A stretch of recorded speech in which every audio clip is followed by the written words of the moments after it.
ব্রাহ্মণবাড়িয়া ২ আসনের বিভিন্ন কেন্দ্রে ভোট জালিয়াতির চেষ্টা চলছে বলে অভিযোগ করেছেন ব্যারিস্টার রুমিন ফারহানা।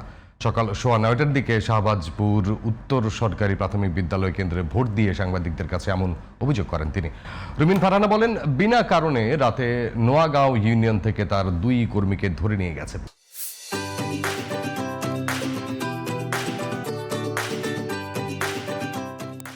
এছাড়া আশুগঞ্জের ৮টি ভোট কেন্দ্রকে অত্যন্ত অনিরাপদ ও ঝুঁকিপূর্ণ উল্লেখ করে এসব কেন্দ্রের নিরাপত্তা নিশ্চিতের জন্য আইনশৃঙ্খলা বাহিনীর প্রতি আহ্বান জানান রুমিন।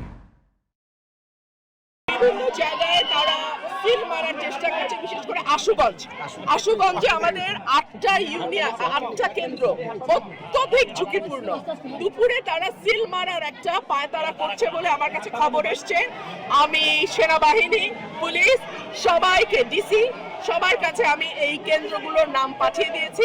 দেখা যাক কি হয়।